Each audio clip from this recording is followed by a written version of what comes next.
എല്ലാവർക്കും നമസ്കാരം. ഹൃദയനിർഭരം ധ്യാനത്തിൻ്റെ ഈ 86-ാം എപ്പിസോഡിലേക്ക് എല്ലാവരെയും ഹൃദയപൂർവ്വം സ്വാഗതം ചെയ്യുന്നു.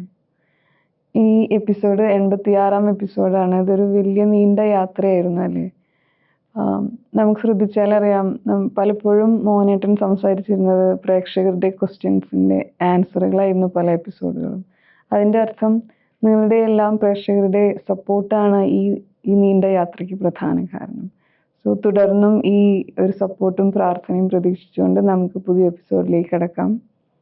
നമ്മുടെ ഈ പരിപാടി എന്നത്തെയും പോലെ അവതരിപ്പിക്കുന്നത് കേരള ഹാർട്ട്ഫുൾനെസ് റീജിയണൽ ഫെസിലിറ്റേറ്ററായ ശ്രീ കെ യു മോഹൻ. സ്വാഗതം മോഹനേട്ട. നമസ്തേ ഡോക്ടർ ഇന്ദു. ഈ പരിപാടിയിൽ പതിവ് പോലെ 2 പ്രധാന ഭാഗങ്ങളാണുള്ളത്. ആദ്യം ഒരു ചോദ്യോത്തരവേള, അതിനുശേഷം ഓഫ്ലൈനായി സത്സംഗം, തുടർന്ന് 9 മണി മുതൽ 9:15 വരെ സാർവലവ്യ പ്രാർത്ഥന. അപ്പോൾ നമുക്കൊരു സെൻറ്ററിങ് ചെയ്തിട്ട് ചോദ്യത്തിലേക്ക് കിടക്കാം. ഓക്കെ. മൃദുവായി കണ്ണുകൾ അടയ്ക്കുക. നമ്മുടെ ഹൃദയത്തിലുള്ള ദിവ്യ സാന്നിധ്യവുമായി സ്നേഹപൂർവം നമുക്ക് കണക്റ്റ് ചെയ്യാം. ഇനി ഈ ഒത്തുചേരലിൽ പങ്കെടുക്കുന്ന എല്ലാവരുടെയും ഹൃദയവുമായി സ്നേഹപൂർവം നമുക്ക് കണക്റ്റ് ചെയ്യാം. പരസ്പരം കണക്റ്റ് ചെയ്തിരിക്കുന്ന ഹൃദയനിർഭരമായ ഈ അവസ്ഥയിൽ നമുക്ക് ഒരു പ്രാർത്ഥന ചെയ്യാം. നമ്മുടെ ഈ ഒത്തുചേരൽ എല്ലാവരുടെയും സമഗ്രമായ പുരോഗതിക്ക് അനുയോജ്യമാവട്ടെ എന്ന സങ്കല്പത്തിൽ പ്രാർത്ഥനാ നിർഭരമായി നമുക്ക് 2 മിനിറ്റ് ഇരിക്കാം.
ഓക്കെ, നന്ദി മോഹനേട്ട. ഇനി ഇന്നത്തെ ചോദ്യത്തിലേക്ക് കടക്കാം. ഇന്നത്തെ ചോദ്യം ദാജിയുടെ പുതിയ പുസ്തകമായ അഷ്ടവക്ര ഗീതയെക്കുറിച്ചാണ്. അതായത് ഈ 5 prescriptions for the soul from the അഷ്ടവക്ര മഹാഗീത എന്നാണ് പുസ്തകത്തിൻ്റെ പേര്. ഈ പുസ്തകത്തിൻ്റെ ഉള്ളടക്കത്തെക്കുറിച്ച് ഒന്ന് സംസാരിക്കാമോ? അതേസമയം അതും ഒരു ഹാർട്ട്ഫുൾനെസ് അഭ്യാസിയുടെ ജീവിതമായിട്ട് എങ്ങനെ ബന്ധപ്പെട്ടിരിക്കുന്നു, അല്ലെങ്കിൽ ഹാർട്ട്ഫുൾനെസ്സും അഷ്ടവക്ര ഗീതയും മഹാഗീതയും തമ്മിലുള്ള ബന്ധം എന്താണ്, അതിനെക്കുറിച്ചൊന്ന് സംസാരിക്കാം. വെൽ, 5 prescriptions ഫ്രം അഷ്ടാവക്ര മഹാഗീത, അതാണ് ദാജിയുടെ ലേറ്റസ്റ്റ് പ്രസിദ്ധീകരിച്ച പുസ്തകം. അതിനെക്കുറിച്ചാണ് ചോദ്യം. ഒരുപാട് ഗീതകൾ നമ്മളുടെ ഇതിഹാസങ്ങളിൽ നമുക്ക് കാണാൻ കഴിയും. ഭഗവത്ഗീത, അതുപോലെ യുധിഷ്ഠിര ഗീത, വ്യാധഗീത. വ്യാധഗീത എന്ന് പറയുന്ന ഒരു ഇറച്ചി വെട്ടുകാരനും സന്യാസിയും തമ്മിലുള്ള സംവാദമാണ്. ഭഗവത്ഗീത നമുക്കറിയാം, ഭഗവാൻ ശ്രീകൃഷ്ണനും അർജുനനും തമ്മിലുള്ള സംവാദം. അതുപോലെ യോഗവാസിഷ്ഠത്തിന് നമുക്ക് വസിഷ്ഠ ഗീത എന്ന് വേണമെങ്കിൽ പറയാം. വസിഷ്ഠ മഹർഷിയും ശ്രീരാമനും തമ്മിലുള്ള സംവാദമല്ലേ. അതുപോലെ ലക്ഷ്മണ ഗീതയുണ്ട്. വനവാസകാലത്ത് ശ്രീരാമനും സീതയും ലക്ഷ്മണനും തമ്മിൽ ബോധത്തെക്കുറിച്ചുള്ള ചർച്ച. അങ്ങനെ പലതരത്തിലുള്ള ഗീതകളെക്കുറിച്ച് ഇതിഹാസങ്ങളിൽ മഹാഭാരതത്തിലും രാമായണത്തിലും നമുക്ക് കാണാൻ കഴിയും. അതിൽ ഏറ്റവും പ്രസിദ്ധമായിട്ടുള്ളത് ഭഗവത്ഗീതയാണ്. അത് എന്താണെന്ന് വെച്ചാൽ ഒരു ഭാഗത്ത് യുഗപുരുഷനായിട്ടുള്ള ശ്രീകൃഷ്ണൻ, അവതാര പുരുഷൻ, പിന്നെ ഒരു യോദ്ധാവ്, സാധാരണ യോദ്ധാവ് അല്ലെങ്കിൽ രാജകുമാരനായിട്ടുള്ള അർജുനൻ. അപ്പോൾ ഒരു സാധാരണ വ്യക്തി, നമ്മളെപ്പോലൊരു വ്യക്തിയും അവതാര പുരുഷനും തമ്മിലുള്ള സംവാദമാണ്. അപ്പോൾ സാധാരണക്കാർക്ക് മനസ്സിലാവുന്ന രീതിയിലാണ് അതിൻ്റെ അവതരണം. അതുമാത്രമല്ല, ബാബ്ജി മഹാരാജ് പറയുന്നത് 700 ശ്ലോകങ്ങളുണ്ട്. അപ്പോൾ യുദ്ധത്തിന് മുമ്പ് അത് പറയാൻ സാധ്യമല്ല. അപ്പോൾ 7 ശ്ലോകങ്ങൾ മാത്രമേ ഭഗവാൻ പറഞ്ഞിട്ടുള്ളൂ. ബാക്കിയുള്ളത് സംപ്രേഷണം ചെയ്യാം, ഹാർട്ട്ഫുൾനെസ്സിൽ നമ്മൾ പറയണ പോലെ. അപ്പോൾ ഭഗവാൻ ശ്രീകൃഷ്ണനും അർജുനനും തമ്മിലുള്ള എന്താണോ സംപ്രേഷണ രൂപത്തിൽ പകർന്നു കൊടുത്തത്, അത് വ്യാസമഹർഷി ആ വൈബ്രേഷൻസിനെ പിടിച്ചെടുത്ത് ശ്ലോകങ്ങളുടെ രൂപത്തിൽ എഴുതിയിരിക്കുക. അപ്പം എന്തായിരിക്കും വ്യാസമഹർഷിയുടെ പ്രതിഭ എന്ന് ആലോചിച്ച് നോക്കും. അപ്പം അത് വളരെ പ്രസിദ്ധമാണ്, നമുക്കറിയാം. സാധാരണ ആളുകൾക്കൊക്കെ അറിയുന്നത് ഭഗവത്ഗീതയാണ്. അഷ്ടാവക്ര ഗീത എന്ന് പറയുന്നത് മഹാഗീത എന്ന് പറയാം. അത് ജനക മഹാരാജാവും അഷ്ടാവക്ര മഹർഷിയും തമ്മിലുള്ള സംവാദമാണ്. അപ്പോൾ ഈ രണ്ടുപേരും ആത്മീയതയിലെ 2 പർവ്വതങ്ങൾ പോലെയുള്ള മഹത് വ്യക്തികളാണ്. അപ്പോൾ അവർ തമ്മിലുള്ള സംവാദമാണ്. അതുകൊണ്ടാണ് അതിന് മഹാഗീത എന്ന് പറയുന്നത്. മാത്രമല്ല, ഇത് വാസ്തവത്തിൽ നടന്ന ഒരു സംവാദമാണ്. അപ്പോൾ ഭാവി തലമുറ അത് മനസ്സിലാക്കി അതിൻ്റെ അർത്ഥം ഉൾക്കൊള്ളുന്ന രീതിയിലാണ് അത് എഴുതപ്പെട്ടിട്ടുള്ളത്. താരതമ്യേന അല്പം ബുദ്ധിമുട്ടാണ് ഭഗവത്ഗീതയേക്കാൾ അഷ്ടാവക്ര ഗീതം മനസ്സിലാക്കാൻ. പക്ഷേ അതിന് വളരെയധികം പ്രസക്തിയുണ്ട്. പ്രത്യേകിച്ചും ഒരു ആത്മീയ അന്വേഷകൻ്റെ ജീവിതത്തിൽ. അതിൻ്റെ ബാക്ക്ഗ്രൗണ്ട് എന്താണെന്ന് വെച്ചാൽ ജനക മഹാരാജാവിൻ്റെ സ്വപ്നമാണ്. അദ്ദേഹം ഒരു സ്വപ്നം കാണുന്നു. ആ സ്വപ്നത്തിൽ അദ്ദേഹം ഒരു ഭിക്ഷക്കാരനായിട്ട് മാറും. വിശപ്പും ദാഹവും കൊണ്ട് മരുഭൂമിയിലൂടെ അലയുന്നു. അപ്പോൾ ഒരു കുടിലിൽ നിന്ന് ഭക്ഷണം കഴിച്ചതിൻ്റെ ബാക്കി ഇല പുറത്തേക്ക് എറിയുന്നു. അപ്പോൾ അത് എടുക്കാൻ വേണ്ടി ഈ സ്വപ്നത്തിലെ ഭിക്ഷക്കാരനായ രാജാവ് പോകുന്ന സമയത്ത് ഒരു നായ വന്ന് തട്ടിക്കൊണ്ടുവന്നു. അപ്പോൾ വിശപ്പും ദാഹവും കൊണ്ട് അദ്ദേഹം അവിടെ വീഴുന്നു.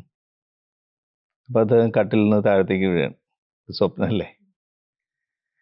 അപ്പോൾ അദ്ദേഹം കണ്ണു തുറന്നു, സ്വപ്നത്തിൽ നിന്ന് പുറത്തേക്ക് വന്നു.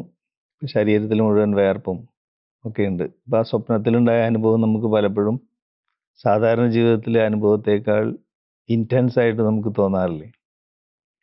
ഉടൻ തന്നെ അദ്ദേഹം രാജ്യസഭ വിളിച്ചു കൂട്ടുകയാണ്. എന്നിട്ട് അവരോട് ചോദ്യം ചോദിക്കാം. ഇപ്പോൾ എനിക്കൊരു അനുഭവം ഉണ്ടായി എന്ന് പറയണം. അദ്ദേഹം സ്വപ്നം എന്ന് പറയാൻ പോലും അദ്ദേഹം തയ്യാറാവുന്നില്ല. കാരണം ആ അനുഭവം ഇപ്പോഴും ഉണ്ട്. ആ സ്വപ്നത്തിലെ ഈ കഥകളൊക്കെ പറഞ്ഞു, സ്വപ്നത്തിലെ എല്ലാ കഥകളും പറഞ്ഞു. ചോദ്യം എന്താണെന്ന് വെച്ചാൽ, രാജാവായ ഞാൻ സ്വപ്നം കണ്ട് ഭിക്ഷക്കാരനായതാണോ യാഥാർത്ഥ്യം, അതോ ഭിക്ഷക്കാരനായ ഞാൻ സ്വപ്നം കണ്ട് രാജാവായിട്ട് ഇവിടെ ഇരിക്കുകയാണോ? ഈ മന്ത്രിസഭയും രാജ്യസഭയും ഒക്കെ സ്വപ്നമാണോ എന്നാണ് ചോദ്യം. കാരണം എന്താ വെച്ചാൽ രണ്ടും അദ്ദേഹത്തിന് ഇൻറ്റൻസ് ആയിട്ടുള്ള അനുഭവമായിട്ട് തോന്നുന്നു. സ്വപ്നം കൂടുതൽ ഇൻറ്റൻസ് ആയിട്ട് തോന്നുന്നു. അപ്പോൾ അവർക്ക് ഇതിന് ഉത്തരം കണ്ടെത്താൻ സാധിച്ചില്ല. അപ്പോൾ ഉത്തരം കിട്ടാത്ത ചോദ്യം അർജുനനെ പോലെ ജനക മഹാരാജാവിനും വിഷാദം ബാധിച്ചു എന്ന്. ഭഗവത്ഗീതയിൽ നമ്മൾ അർജുന വിഷാദ യോഗമാണ് ആദ്യത്തെ അധ്യായം. അതുപോലെ വിഷാദമാണ്. അപ്പോൾ എല്ലാവരോടും ഇദ്ദേഹം ഈ ചോദ്യം ചോദിക്കാൻ തുടങ്ങി. പിന്നീട് ആ രാജ്യസദസ്സിലേക്ക് അഷ്ടാവക്ര മഹർഷി കയറി വരുന്നു. അപ്പം അദ്ദേഹത്തിനോടും ഈ ചോദ്യം ചോദിക്കും. അപ്പം അദ്ദേഹമാണ് ഇതിന് മറുപടി പറയുന്നത്. അപ്പം അദ്ദേഹം പറയും, മഹാരാജാവേ, അങ്ങ് ബോധമാണ്, ബോധം മാത്രമാണ് സത്യം. അപ്പോൾ അങ്ങ് ഭിക്ഷക്കാരനും അല്ല മഹാരാജാവും അല്ല, അതിന് രണ്ടിനും സാക്ഷിയായിട്ടുള്ള ബോധമാണ്. അപ്പോൾ ബോധമാണ് സത്യം. ബോധം എന്തിനോടെങ്കിലും ചേർന്ന് നിൽക്കുമ്പോൾ അത് സത്യമായിട്ട് തോന്നുന്നു. ബോധം ഈ ഭിക്ഷക്കാരൻ, മരുഭൂമി അതിനോട് ചേർന്ന് നിൽക്കുമ്പോൾ അതെല്ലാം സത്യമാണ്. ബോധം ഈ രാജസദസ്സും രാജാവും മന്ത്രിമാരും അതിനോടൊക്കെ ചേർന്ന് നിൽക്കുമ്പോൾ അത് സത്യമാണ്. അപ്പോൾ ബോധം മാത്രമാണ് സത്യം എന്ന് പറയും. രാജാവ് അടുത്ത ചോദ്യം, അങ്ങനെയാണെങ്കിൽ ഇതെല്ലാം ഒന്നും സത്യമല്ല എന്നല്ലേ പറയുന്നത്. അതായത് ബോധം മാത്രമേ സത്യമുള്ളൂ, ബോധം എന്തിനോട് ചേർന്ന് നിൽക്കുമ്പോൾ സത്യമായിട്ട് തോന്നുന്നു എന്നല്ലേ. അപ്പൊ യഥാർത്ഥത്തിലുള്ള സത്യം ഞാൻ എങ്ങനെ അറിയും? അപ്പൊ അദ്ദേഹം പറയും, അതിന് ബോധത്തിന്റെ കേന്ദ്രത്തിൽ നിന്നുകൊണ്ട് നമ്മൾ നോക്കണം. ബോധത്തിന്റെ കേന്ദ്രം എന്ന് പറയുന്നത് ഹൃദയമാണ്. അപ്പൊ ഹൃദയത്തിൽ ബോധത്തെ ഒതുക്കി അവിടെ നിന്നുകൊണ്ട് നമ്മൾ നോക്കുമ്പോഴാണ് യാഥാർത്ഥ്യം എന്താണെന്ന് നമുക്ക് കാണാൻ പറ്റുക. അപ്പോൾ ഹൃദയത്തിലെ ബോധം ഉറപ്പിക്കുന്നതിനാണ് നമ്മൾ ധ്യാനം എന്ന് പറയുന്നത്. അങ്ങനെ അഷ്ടാവക്ര മഹർഷി ജനക മഹാരാജാവിനെ ധ്യാനം അഭ്യസിപ്പിച്ച് അദ്ദേഹം രാജഋഷിയായിട്ട് മാറുന്നു എന്നാണ്. രാജാവും ഋഷിയും തമ്മിലുള്ള ഒരു കോമ്പിനേഷനാണ്. ഹാർട്ട്ഫുൾനെസ്സിൽ നമുക്ക് ഉദാത്തമായ ഒരു ഉദാഹരണം അതുപോലെ ആവാൻ ശ്രമിക്കാം. രാജാവാണ്, അതേസമയം ഋഷി തുല്യനാണ്, ധ്യാനം ചെയ്യുന്നു. ഇതാണ് അതിൻ്റെ അഷ്ടാവക്ര ഗീതയുടെ ബാക്ക്ഗ്രൗണ്ട് അല്ലെങ്കിൽ പശ്ചാത്തലം. അത് കഴിഞ്ഞിട്ട് അദ്ദേഹം ചോദിക്കുകയാണ്, അതായത് ഇപ്പോൾ അദ്ദേഹം രാജാവായിരിക്കുന്നു, ഗൃഹസ്ഥാശ്രമിയാണ്. അപ്പം ഈ ഗൃഹസ്ഥാശ്രമത്തിൽ രാജാവായിരിക്കുന്ന സമയത്ത് ഉദാത്തമായ ഉത്തരവാദിത്തങ്ങളും കർമ്മങ്ങളും നിർവഹിച്ചുകൊണ്ട് നമ്മൾ മുന്നോട്ട് പോകുമ്പോൾ മോക്ഷപ്രാപ്തി, യഥാർത്ഥ ജ്ഞാനം, യഥാർത്ഥ വൈരാഗ്യം ഇതെല്ലാം എങ്ങനെ ആർജിക്കാം, നിലനിർത്താം? ഇതാണ് അടുത്ത ചോദ്യം. അതിന് രാജി പറയും, അഷ്ടാവക്ര മഹർഷി ക്രിക്കറ്റിലൊക്കെ സിക്സർ അടിക്കുന്ന പോലെ ഒരു സിക്സറാണ്, 6 എണ്ണം. അതിൽ ആദ്യത്തെ അദ്ദേഹം പറയും, വിഷയങ്ങളെ വിഷം പോലെ ത്യജിക്കുക ആണ് ആദ്യത്തെ പ്രിസ്ക്രിപ്ഷൻ. വിഷയങ്ങൾ എന്ന് പറഞ്ഞാൽ എന്താണ്? ഹാർട്ട്ഫുൾനെസ്സിലേക്ക് വന്ന ഇഷ്ടാനിഷ്ടങ്ങൾ, ആഗ്രഹങ്ങൾ. അപ്പോൾ അത് തുടങ്ങുന്നത് സി പോയിന്റ് എന്നാണ് നമുക്കറിയാം. അപ്പോൾ സി പോയിന്റ് എന്ന് പറയുന്നത് നമ്മൾ ബോധം നമ്മുടെ ഇന്ദ്രിയങ്ങൾ കൂടെ പ്രകടമാവുന്ന സമയത്ത് കാണുന്നും കേൾക്കുന്നും തൊടുന്നും എല്ലാത്തിനോടും നമുക്ക് ഇഷ്ടാനിഷ്ടങ്ങൾ വരും. ആ ഇഷ്ടാനിഷ്ടങ്ങൾ ഈ സി എന്ന് പറയുന്ന സ്ട്രാറ്റജിക് പോയിന്റിനെ അസ്വസ്ഥമാക്കും. അപ്പോൾ ആ ഇഷ്ടാനിഷ്ടങ്ങൾ വസ്തുക്കളോടാവാം, വ്യക്തികളോടാവാം. വസ്തുക്കളോടാവുമ്പോൾ അത് എ പോയിന്റിനെ അസ്വസ്ഥമാക്കുന്നു, വ്യക്തികളോടാവുമ്പോൾ ബി പോയിന്റിനെ അസ്വസ്ഥമാക്കും. അപ്പോൾ അങ്ങനെ ഹൃദയം മുഴുവൻ അസ്വസ്ഥമാകും. അങ്ങനെയാണ് സംസ്കാരങ്ങൾ രൂപപ്പെടുന്നത്. അപ്പം അതിന് പരിഹാരം എന്താണ്? സി പോയിന്റിനെ നമ്മൾ സംരക്ഷിക്കണം. ധ്യാനാത്മകമായ അവസ്ഥ, നിരന്തര സ്മരണം, ഇതാണ് അതിന് ചെയ്യേണ്ടത്. അപ്പോൾ അത് കഴിഞ്ഞിട്ടാണ് അടുത്ത ചോദ്യത്തിന്. ഇപ്പോൾ നമ്മൾ സിക്സർ എന്ന് പറഞ്ഞില്ലേ, 6 കാര്യങ്ങൾ പറഞ്ഞു. രാജിയുടെ ഈ പുസ്തകത്തിൻ്റെ പ്രസക്തി, അതായത് 5 പ്രിസ്ക്രിപ്ഷൻ ഫ്രം അഷ്ടാവക്ര ഗീത, മറ്റ് 5 ഗുണങ്ങൾ, ആർജിക്കേണ്ട ഗുണങ്ങളെക്കുറിച്ചാണ് പറയുന്നത് ഈ പുസ്തകത്തിൽ. അതാണ് 5 പ്രിസ്ക്രിപ്ഷൻ ഫ്രം ദ അഷ്ടാവക്ര മഹാഗീത എന്ന് പറയുന്നത്. അപ്പോൾ നേരത്തെ നമ്മൾ പറഞ്ഞു ജനക മഹാരാജാവിൻ്റെ സ്വപ്നം. അപ്പോൾ അതിൻ്റെ അടിസ്ഥാനമായിട്ട് അഷ്ടാവക്ര മഹർഷി ഉപസംഹരിക്കുന്നത് എങ്ങനെയാണെങ്കിൽ ബോധമാണ് സത്യം. അപ്പോൾ ബോധം എന്ന് പറയുന്നത് ആത്മാവ് സാക്ഷിയാകുന്നു.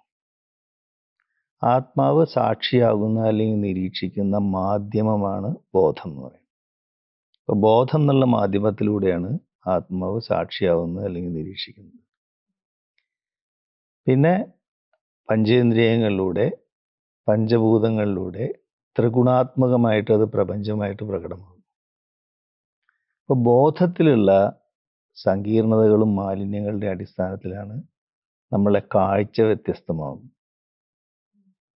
അപ്പോൾ ബോധത്തെ പരിശുദ്ധമാക്കുന്ന സമയത്ത് അതിലെ സങ്കീർണതകളും മാലിന്യങ്ങളും നീക്കം ചെയ്യുമ്പോൾ നമുക്ക് യാഥാർത്ഥ്യം അതുപോലെ തന്നെ ദർശിക്കാൻ കഴിയും. യഥാർത്ഥത്തിൽ നമുക്ക് സാക്ഷിയാവാൻ കഴിയും. അതായത് ദൃഷ്ടാവ് ദൃഷ്ടാവിൽ തന്നെ വിലയം പ്രാപിക്കുന്ന അവസ്ഥ യഥാർത്ഥ ദൃശ്യ വിവേകമാണ്. ധ്യാനജ ചിത്തം എന്ന് പറയുന്നത് പതഞ്ജലി മഹർഷി. മെഡിറ്റേറ്റീവ് സ്റ്റേറ്റ്, നിരന്തര സ്മരണം. ഇതാണ് അതിൻ്റെ ആകത്തുക അദ്ദേഹം പറഞ്ഞു വയ്ക്കുന്നത്. ഇനി അത് ആർജിക്കുന്നതിനുള്ള ഗുണവിശേഷങ്ങളെ കുറിച്ചാണ് പറയുന്നത്, ഈ 5 ഗുണവിശേഷം. അപ്പോൾ ഇന്ന് ആധുനിക ശാസ്ത്രം, പ്രത്യേകിച്ച് ബോധത്തെക്കുറിച്ചുള്ള സ്റ്റഡീസ് മുഴുവൻ ഇതേ ഡയറക്ഷനിലേക്ക് പോയിക്കൊണ്ടിരിക്കുന്നു. മോഡേൺ കോൺഷ്യസ്നസ് സ്റ്റഡീസ്, പ്രത്യേകിച്ച് അതിൽ ഡേവിഡ് ചാമസ് എന്ന് പറഞ്ഞിട്ടുള്ള അദ്ദേഹമാണ് ഈ ഹാർഡ് പ്രോബ്ലം ഓഫ് കോൺഷ്യസ്നസ് ഉള്ള ഒരു കോൺസെപ്റ്റ് കൊണ്ടുവന്നു. അപ്പോൾ അദ്ദേഹം അതിനെ സംഗ്രഹിക്കുന്നത് എങ്ങനെയാ വെച്ചാൽ, ബോധം എന്ന് പറയുന്നത് ഒരു അടിസ്ഥാന യാഥാർത്ഥ്യമാവാം എന്നുള്ള നിഗമനത്തിലേക്കാണ് അദ്ദേഹം പോകുന്നത്. അദ്ദേഹം അതിൻ്റെ ഒരു സെൻറ്റൻസ് കൂടി പറയുന്നുണ്ട്, ഒരു പക്ഷേ ബോധത്തേക്കാൾ അടിസ്ഥാനമായ മറ്റൊരു യാഥാർത്ഥ്യം ഉണ്ടാവാനും സാധ്യതയുണ്ട്.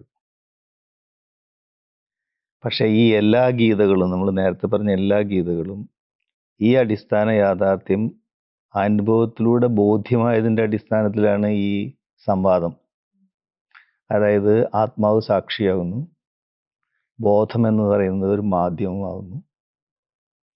ഈ മാധ്യമത്തിലെ സങ്കീർണതകളും മാലിന്യങ്ങൾക്കും അടിസ്ഥാനത്തിലാണ് നമ്മുടെ കാഴ്ച വ്യത്യസ്തമാകുന്നത്. അപ്പോൾ ആധുനികമായിട്ടുള്ള ബോധത്തെക്കുറിച്ചുള്ള ശാസ്ത്രവും ഈ എല്ലാ ഗീതകളുടെ സംഗ്രഹമായിട്ടുള്ള ബോധത്തിൻ്റെ സിദ്ധാന്തവും ഏകദേശം ഒരേ ഡയറക്ഷനിലേക്ക് പോയിക്കൊണ്ടിരിക്കുന്നത് നമുക്ക് കാണാൻ പറ്റും. ഇനി നമ്മൾ ഈ 5 ഗുണങ്ങളിലേക്ക് വന്നു കഴിഞ്ഞാൽ, അത് അദ്ദേഹം പറയുന്ന ഗുണവിശേഷങ്ങൾ ക്ഷമ, ആർജവം, ദയ, സന്തോഷം, സത്യം. ഇതാണ്. നമുക്ക് ഓരോ ഗുണവിശേഷങ്ങൾ പരിശോധിച്ചാൽ ആദ്യത്തെ നമ്മൾ പറഞ്ഞു ക്ഷമ, പേഷ്യൻസ്, ഫോർഗീവ്നെസ് എന്നൊക്കെ നമ്മൾ പറയില്ലേ. ഹാർട്ട്ഫുൾനെസ്സിൽ വന്നു കഴിഞ്ഞാൽ ക്ഷമ എന്ന് പറയുന്ന ആദ്യത്തെ ചക്രത്തിൻ്റെ സ്വഭാവവിശേഷമാണ്. ഭൂമിയുടെ സ്വഭാവമാണ് ക്ഷമ എന്ന് പറയുന്നത്.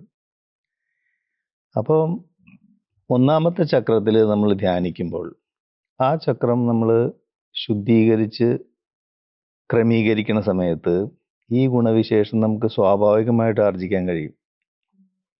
അപ്പം ഈ ഓരോ ഗുണവിശേഷങ്ങളും നമ്മളെ പടിപടിയായി സ്വതന്ത്രമാക്കുന്നതാണ്. ഉദാഹരണത്തിന് ഇപ്പോൾ ക്ഷമയില്ലാത്ത ഒരാൾ ഓർത്തിരിക്കേണ്ടത് എന്താണ്, നമ്മൾ കൂടുതൽ അടിമത്തത്തിലേക്കാണ് പോകുന്നതെന്നാണ്. ഇപ്പോൾ ധ്യാനിക്കാൻ തന്നെ നമ്മൾ ഹൃദയത്തിൽ ദിവ്യപ്രകാശം എന്ന് വിചാരിച്ച് കാത്തിരിക്കല്ലേ, വെയിറ്റിംഗ് ആണ്. ക്ഷമ എന്ന് പറഞ്ഞാൽ വെയിറ്റിംഗ് അല്ലേ. അതുപോലെ ഹാർട്ട്ഫുൾനെസ്സിലെ ആദ്യത്തെ ചക്രത്തിൻ്റെ സ്വഭാവവിശേഷമാണ് ക്ഷമ. 2ാമത്തെ ചക്രത്തിലേക്ക് വന്നാൽ ആർജവം. ആർജവം എന്ന് പറഞ്ഞാൽ ആത്മാർത്ഥത അല്ലെങ്കിൽ സിൻസിയറിറ്റി എന്ന്. അവിടെ ആത്മാവ് എന്നുള്ളൊരു വാക്കുണ്ട്. അതായത് ആത്മചക്രത്തെക്കുറിച്ചാണ് പറയുന്നത്. 2ാമത്തെ ചക്രം അതായത് ഉള്ളും പുറവും ഒരേപോലെ ഉണ്ടാവുക. Say what you mean what you say എന്ന് ബാബുജി മഹാരാജ് പറയുന്നു. അപ്പോൾ ആത്മാർത്ഥത എന്ന് പറയുന്നത് ജീവിതത്തിൻ്റെ എല്ലാ മേഖലയിലും അനിവാര്യമായിട്ടുള്ളൊരു ഗുണവിശേഷമാണ്. അതില്ലെങ്കിൽ നമ്മൾ കൂടുതൽ ബന്ധനത്തിലേക്ക് പോകും. 2ാമത്തെ ചക്രത്തിൽ ശാന്തിയെ നമുക്ക് അനുഭവപ്പെടാം, അതിന് പകരം അശാന്തി അനുഭവപ്പെടും. അപ്പോൾ ഹാർട്ട്ഫുൾനെസ്സിൽ താരതമ്യേന അത് നമുക്ക് എളുപ്പത്തിൽ മനസ്സിലാവും. 2ാമത്തെ ചക്രത്തിൻ്റെ സ്വഭാവമാണ് ആർജവം എന്നുള്ളത്. 3ാമത്തെ ഗുണവിശേഷം ദയയാണ്. ദയ എന്ന് പറയുന്നത് ഹാർട്ട്ഫുൾനെസ്സിൽ 3ാമത്തെ ചക്രത്തിൻ്റെ സ്വഭാവമാണ്. അവിടെ സ്നേഹം, വെറുപ്പ് അങ്ങനെയുള്ള വൈരുദ്ധ്യങ്ങളിലാണ്. കരുണ, ദയ, അനുകമ്പയൊക്കെയാണ് 3ാമത്തെ ചക്രം ശുദ്ധമാക്കി ക്രമീകരിക്കുമ്പോൾ നമ്മൾ ആർജിക്കുന്ന ഗുണവിശേഷങ്ങൾ. മാത്രമല്ല അതെല്ലാം ധർമ്മത്തിൻ്റെ ഉദാത്തമായ ഭാവങ്ങളാണ്. ഇപ്പോൾ ഹാർട്ട്ഫുൾനെസ്സിൽ താരതമ്യേന നമുക്ക് എളുപ്പത്തിൽ അത് മനസ്സിലാക്കാം. സ്പിരിച്വൽ അനാട്ടമിയുടെ അടിസ്ഥാനത്തിൽ ദയ എന്ന് പറയുന്നത് മൂന്നാമത്തെ ചക്രത്തിൻ്റെ ഗുണവിശേഷം. അപ്പോൾ പടിപടിയായിട്ട് നമ്മളെ സ്വതന്ത്രമാക്കുന്നത് നമുക്ക് കാണാൻ പറ്റും. ഈ ഗുണങ്ങളെക്കുറിച്ച് നമുക്ക് വേണ്ട ആത്മപരിശോധന എന്ന് പറയുന്നത് ഈ ഗുണങ്ങൾ ആർജിക്കാത്ത സാഹചര്യത്തിൽ നമ്മൾ കൂടുതൽ ബന്ധനത്തിലേക്ക് പോകുന്നു. നാലാമത്തെ ചക്രം വാട്ടർ എലിമെൻ്റ് നമുക്കറിയാം, മൈൻഡാണ്. അവിടെയാണ് നമുക്ക് സന്തോഷം അല്ലെങ്കിൽ കണ്ടൻമെൻറ്റ്, കറേജൊക്കെ ഫീൽ ചെയ്യുക. അപ്പോൾ മനസ്സിൻ്റെ ഒരു പ്രത്യേകതയല്ലേ സംതൃപ്തി എന്ന് പറയുന്നത്. അതിനെയാണ് നമ്മൾ സന്തോഷം എന്ന് പറയുന്നത്. അപ്പോൾ എല്ലാ സാഹചര്യത്തിലും സന്തോഷത്തോടെ ഇരിക്കാനുള്ള ഒരു ധൈര്യം നമുക്ക് ഈ നാലാമത്തെ ചക്രത്തിൽ വരുമ്പോഴാണ് കിട്ടുക. നമ്മുടെ ഡയറക്ഷനും ക്ലിയർ ആവും ആത്മീയ പാതയിൽ മുന്നോട്ട് പോകാനായിട്ട്. അപ്പോൾ നാലാമത്തെ ചക്രമായിട്ടുള്ള വാട്ടർ എലിമെൻറ്റിൻ്റെ സ്വഭാവമാണ് സന്തോഷം അല്ലെങ്കിൽ കണ്ടൻമെൻറ്റ് എന്ന് പറയുന്നത്. ഇനി അഞ്ചാമത്തെ ഗുണവിശേഷം എന്താണ്? സത്യമാണ്. സത്യം എന്ന് പറഞ്ഞാൽ എന്താണ്? വിവേകത്തോടെ പ്രവർത്തിക്കലാണ് സത്യം. വിവേകം എന്ന് പറഞ്ഞാൽ എന്താ? ക്ലാരിറ്റിയാണ്, വ്യക്തത. അപ്പോൾ ട്രൂത്ത് ഈസ് വിസ്ഡം എന്ന് പറയുന്നത്. സത്യം എന്ന് പറഞ്ഞാൽ വിവേകമാണ്. വിവേകമാണ് ഈശ്വരൻ. Wisdom is God. അപ്പോൾ അത് അഞ്ചാമത്തെ ചക്രത്തിൻ്റെ പ്രത്യേകതയാണ് ഹാർട്ട്ഫുൾനെസ്സിൽ. നമ്മൾ പറയില്ലേ വായു ഒരു ഭാഗത്ത് നോക്കിയാൽ മറ്റേ ഭാഗം കാണാൻ പറ്റും. ട്രാൻസ്പാരൻറ്റ് ഇൻ്റലിജൻസ് ആണ്. അതാണ് സത്യം എന്ന് പറയുന്നത്. അപ്പോൾ വിവേകമാണ്, ക്ലാരിറ്റിയാണ്. ഇതാണ് ഈ 5 ഗുണവിശേഷങ്ങളെക്കുറിച്ച് അഷ്ടാവക്ര മഹർഷി പറയുന്നത്. ഇത് ഹാർട്ട്ഫുൾനെസ്സിലെ ആദ്യത്തെ 5 ചക്രത്തിൻ്റെ സ്വഭാവവിശേഷങ്ങൾ. അത് കഴിയുമ്പോൾ നമ്മൾ ആറാമത്തെ ചക്രമായിട്ടുള്ള ആജ്ഞാചക്രത്തിലെത്തുന്നു. അവിടെ എത്തുമ്പോഴാണ് നമുക്ക് മോക്ഷപ്രാപ്തി അനുഭവപ്പെടുന്നത്. ഇനി ജീവിതത്തിലേക്ക് തിരിച്ചു വരേണ്ട ആവശ്യകതയില്ല എന്നുള്ള രീതിയിൽ നമ്മുടെ ബോധം വികസിക്കുന്നു. അപ്പോൾ മോക്ഷപ്രാപ്തി ആറാമത്തെ ചക്രത്തിലാണ് വരുന്നത്. നമ്മുടെ ജനക മഹാരാജാവിൻ്റെ ചോദ്യം എന്താണ്? മോക്ഷപ്രാപ്തി, യഥാർത്ഥ ജ്ഞാനം, യഥാർത്ഥ വൈരാഗ്യം എങ്ങനെ ആർജിക്കാമെന്നാണ്. ഇനി ഏഴാമത്തെ ചക്രത്തിലേക്ക് വന്നാലോ?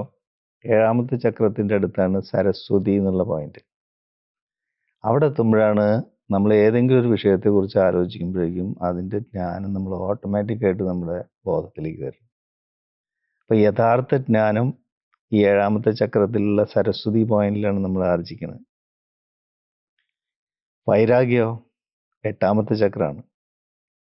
അവിടെ എത്തുമ്പോഴാണ് നമ്മൾ നമ്മുടെ പുരോഗതിക്ക് തടസ്സമായി നിൽക്കുന്ന എല്ലാത്തിനോടും നീരസം, ശക്തമായിട്ട് ആധ്യാത്മിക പാതയിൽ നമ്മൾ കാലുറപ്പിക്കുന്നു. യഥാർത്ഥ വൈരാഗ്യം നമുക്ക് അനുഭവപ്പെടുന്നു, യഥാർത്ഥ പ്രത്യാഹാരം. അത് എട്ടാമത്തെ ചക്രത്തിലാണ്. അപ്പം അങ്ങനെ നോക്കുമ്പോൾ ജനക മഹാരാജാവിൻ്റെ ചോദ്യം 6, 7, 8 ചക്രങ്ങളുടെ സ്വഭാവവിശേഷങ്ങൾ ആർജിക്കാൻ ഞാൻ എന്ത് ചെയ്യണം എന്നാണ്. നമ്മൾ ഹാർട്ട്ഫുൾനെസ്സിലെ സ്പിരിച്വൽ അനാട്ടമിയുടെ ടേംസിൽ പറയുമ്പോൾ അതിന് അഷ്ടാവക്ര മഹർഷി പറയുന്ന ഉത്തരം എന്താണ്? ഹൃദയമണ്ഡലം കടക്കാൻ വേണ്ടിയിട്ടുള്ള 5 ഗുണവിശേഷങ്ങൾ ആർജിക്കാനാണ് പറയുന്നത്, അല്ലേ? അപ്പോൾ ഹാർട്ട്ഫുൾനെസ്സിൽ നമ്മൾ സ്പിരിച്വൽ അനാട്ടമി എന്നുള്ള അത് എന്താണ്? സ്പിരിച്വൽ സയൻസ്, ആത്മീയ ശാസ്ത്രത്തിൻ്റെ ഒരു രൂപരേഖയാണ്. വളരെ ശാസ്ത്രീയമായിട്ടുള്ളൊരു പുസ്തകമല്ല അത്. അതിൻ്റെ അടിസ്ഥാനത്തിൽ നമുക്ക് ഈ ഗുണവിശേഷങ്ങളെക്കുറിച്ച് മനസ്സിലാക്കാനും നമ്മുടെ ജീവിതത്തിൽ കൊണ്ടുവരാനും എളുപ്പമാണ്. അപ്പോൾ നമ്മൾ ആറാമത്തെ ചക്രം, അതായത് മനോമണ്ഡലത്തിൽ കിടക്കുന്ന സമയത്ത്, നമ്മുടെ ബോധം ഉയരുന്ന സമയത്ത് ഈ ഗുണവിശേഷങ്ങൾ നമുക്ക് സ്വാഭാവികമായിട്ട് ആർജിക്കാൻ കഴിയും. പക്ഷേ ധ്യാനത്തിൻ്റെ അഭാവത്തിൽ ഇത് സാധ്യമല്ല. അതുകൊണ്ടാണ് ഹാർട്ട്ഫുൾനെസ്സിൽ ധ്യാനത്തിന് നമ്മൾ നിർവചനം പറയുന്നത് ധ്യാനം എന്നുള്ളത് ധീ പ്ലസ് യാൻ. ധീ എന്ന് പറഞ്ഞാൽ ബോധത്തിൻ്റെ ഉന്നതമായ അവസ്ഥ, യാൻ എന്ന് പറഞ്ഞാൽ അവിടേക്ക് വഹിച്ചു കൊണ്ടുപോകുന്ന വാഹനം. ആ വാഹനത്തിൻ്റെ ഇന്ധനമാണ് സംപ്രേഷണം. അപ്പോൾ സംപ്രേഷണത്തിൻ്റെ അഭാവത്തിൽ നമ്മുടെ ബോധത്തിൽ 1 ഇഞ്ച് പോലും നമുക്ക് മുന്നോട്ട് പോകാൻ സാധ്യമല്ല.